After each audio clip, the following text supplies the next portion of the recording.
प्यारे बच्चों, स्वागत है आपका।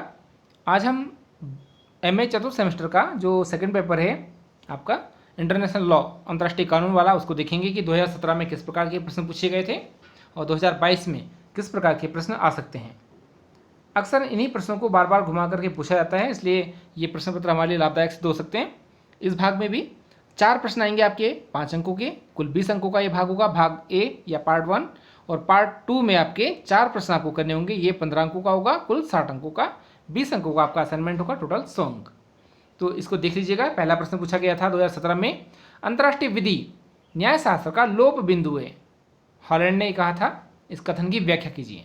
तो आपको अंतर्राष्ट्रीय कानून से आप क्या समझते हैं, इसके बारे में विस्तार पूर्वक समझाना है कि अंतर्राष्ट्रीय कानून क्या होता है। दूसरा प्रश्न पूछा गया था कि अंतर्राष्ट्रीय विधि या कानून तथा राष्ट्रीय कानून के मध्य संबंध की विवेचना कीजिए। इस संबंध में विभिन्न प्रकार के जो प्रमुख राज्यों के व्यवहार का वर्णन है उसके बारे में आपको इसमें बताना है। इंटरनेशनल लॉ क्या है और नेशनल लॉ क्या है, इसके बारे में आपको विस्तार पूर्वक इसका अध्ययन करना होगा पुस्तकों से, और उसके बाद जब परीक्षा में पूछा जाएगा प्रश्न तो आपको इसका अंतर भी समझाना होगा।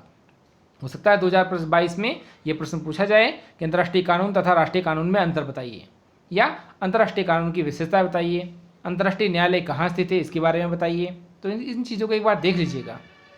प्रश्न संख्या 3 पूछा गया था, अंतर्राष्ट्रीय कानून के अनुसार राजनयिक प्रतिनिधियों के वर्गीकरण की विवेचना कीजिए, उनकी उन्मुक्तियों व विशेषाधिकारों का विश्लेषण कीजिए।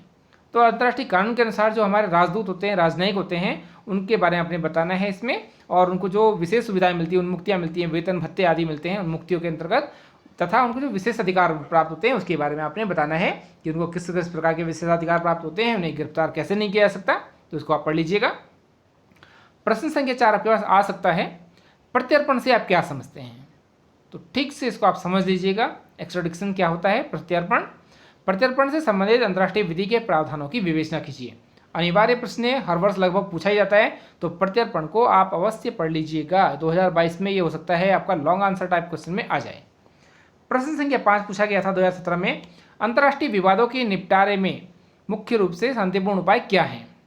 तो आप इसको पढ़ लेंगे कि किस प्रकार से अंतर्राष्ट्रीय विवादों को शांतिपूर्ण तरीके से निपटाया जाता है, खास करके मध्यस्थता क्या होती है उसके बारे में, पंच निर्णय क्या होते हैं। इन चीज़ों को ध्यान से पढ़ लीजिएगा, ये आपके परीक्षा में पूछे जा सकते हैं। प्रश्न संख्या 6 जो अनिवार्य रूप से आने की पूरी संभावना है कि युद्ध किसे कहते हैं, युद्ध की परिभाषा दीजिए तथा युद्ध के प्रभावों की विवेचना कीजिए। युद्ध से क्या लाभ होता है, क्या हानियाँ होती हैं, इसके बारे में आपने बताना है। और अधिकांश आप लोग टीवी पर देखते ही होंगे कि युद्ध से क्या लाभ होते हैं, क्या हानियाँ होते हैं, आप इसके बारे में आसानी से लिख सकते हैं। तो एक बार पढ़ भी लीजिएगा युद्ध की परिभाषाएं क्या होती हैं। ये शॉर्ट आंसर लॉन्ग आंसर दोनों में आ सकता है।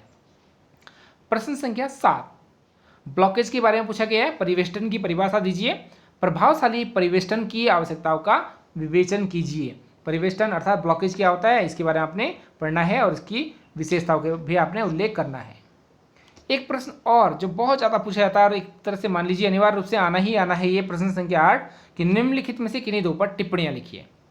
एक एसएस लोटस वाद है, एक विनायक दामोदर सावरकर का वाद है, अलबामा केस से दावों का विवाद, मिगेल बनाम जौहर के सुल्तान का वाद है, विवाह से संबंधित, शादी से संबंधित। तो ये चारों वाद आप अवश्य पढ़ लीजिएगा। यूट्यूब चैनल पर मैंने डाले भी हैं, अगर आपको नहीं मिलते हैं तो संक्षिप्त टिप्पणियाँ लिखनी है, इनको एक बार सुन लीजिएगा। ये परीक्षा में अनिवार्य रूप से पूछे जाएंगे। अगर वीडियो पसंद आए तो लाइक शेयर सब्सक्राइब जरूर कीजिएगा। मिलते हैं अगले प्रश्न पत्र में।